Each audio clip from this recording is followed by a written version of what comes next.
Let's dive right in.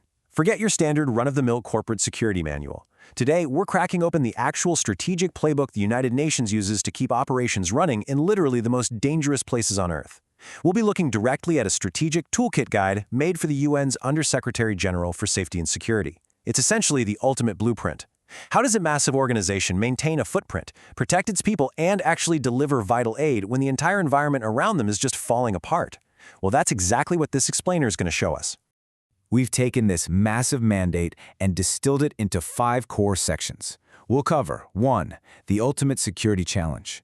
2. Enabling missions, not gatekeeping. 3. The duty of care. 4. Unifying the security system. And finally, 5. Securing principled humanitarian access. Let's get into it. Section 1. The ultimate security challenge. To really get this, we have to totally reframe what we think about security. Forget that Hollywood image of a traditional bodyguard detail in dark suits. We are talking about an entirely different scale here. Because here is the absolute ultimate dilemma facing the UN.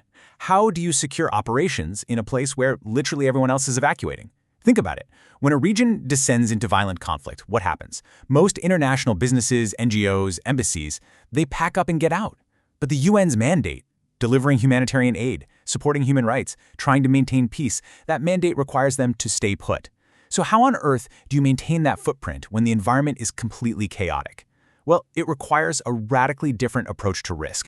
This quote really hits the nail on the head. Security inside the UN system isn't just a barricade. It's not some administrative afterthought sitting in a back office somewhere. It's the enabling condition for every single humanitarian and political mandate, period. Without really intelligent collective security management, the organization loses its access, its credibility, and most importantly, the confidence of its staff.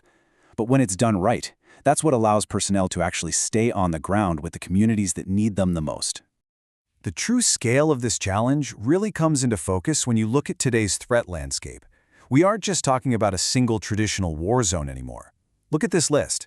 We're dealing with acute global polarization, protracted armed conflicts, and shrinking humanitarian access, where, shockingly, aid workers are increasingly under direct attack. And check out those last two, cyber-physical vulnerabilities and climate hazards. It's like a giant, terrifying puzzle. The security apparatus has to juggle digital misinformation and extreme weather shocks at the exact same time they're dealing with civil unrest. In a global context this complex, standing still is honestly just as dangerous as moving. Moving right along to Section 2. Enabling missions, not gatekeeping. This intense landscape we just talked about, it forces a total paradigm shift. We're talking about moving from the old Department of No to the Department of How. What's fascinating here is the stark contrast between that old-school gatekeeper myth and the reality of agile leadership.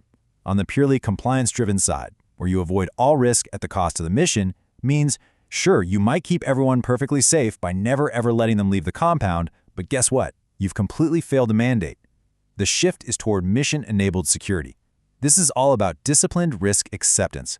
Security professionals have to actually understand program objectives, and program leaders need to grasp the security realities so they can huddle up and figure out how to actually deliver the goods. If you've ever managed, well, anything really, you know that zero risk is absolutely impossible. In these extreme environments, if you demand zero risk, you simply cannot be in the field. Period. As the source material points out, the goal isn't a risk-free UN. The goal is a risk-aware, accountable, and trusted UN. By managing risks smartly and anticipating those threats, personnel can actually stay present. Success isn't measured by how many travel restrictions the security department hands out. No way. It's measured by the quality of the decisions made, the clarity of who owns the risk, and the ability to just keep doing the work with integrity. Which brings us to Section 3, the duty of care. Because as you can imagine, accepting that kind of risk comes with a heavy, heavy moral weight. This is where the human element of the playbook really shines.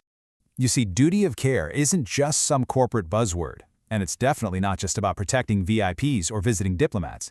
It's a fundamental ethical obligation to protect everyone. Yes, the international staff, but equally the national staff, the local drivers, the contractors, and the deep field workers. A system that only looks out for senior personnel completely fails its purpose. And as you can see, it also demands gender-sensitive security, really recognizing the distinct, very real risks faced by women personnel, along with making sure there is equitable protection for staff with disabilities. It's the whole shebang. So how do they actually do this? Well, it takes a highly structured approach to turn that care into a reality on the ground.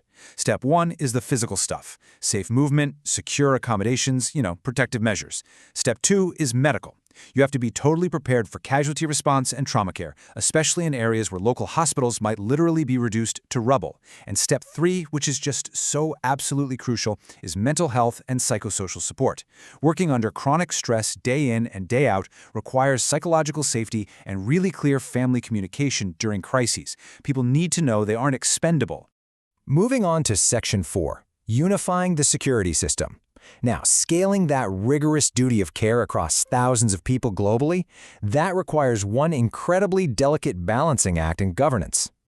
Just look at this breakdown. To actually survive, the United Nations Security Management System needs two things at once: centralized coherence and rapid, decentralized field authority. The central headquarters, they provide the big picture: global standards, predictive threat analysis, specialized training. But, and this is the kicker, they absolutely have to empower the field teams to adapt those measures to the local context.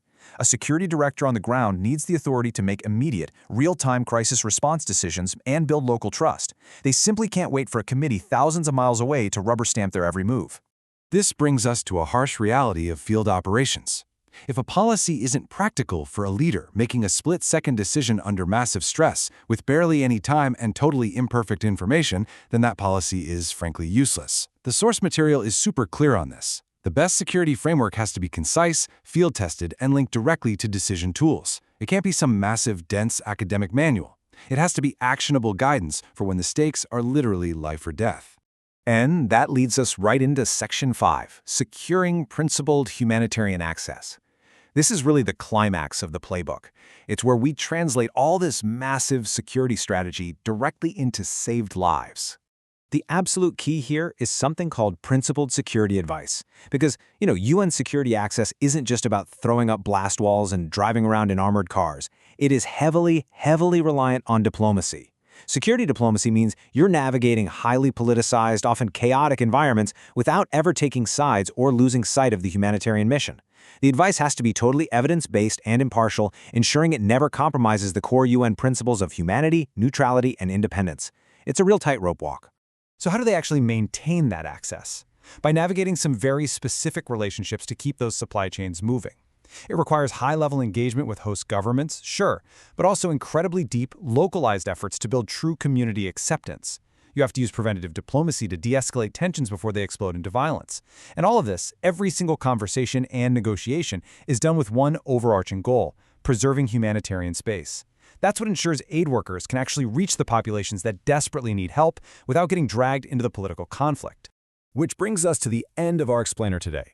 Everything we've just unpacked, the major shift from gatekeeping to enabling, that heavy duty of care, the need for rapid, localized response, it really all boils down to one singular tension.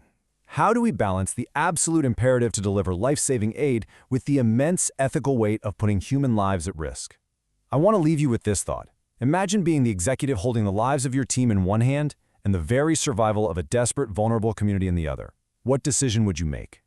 It takes courage, humility, and incredible discipline to manage that balance, and honestly, that's exactly what makes understanding the strategic playbook so vital.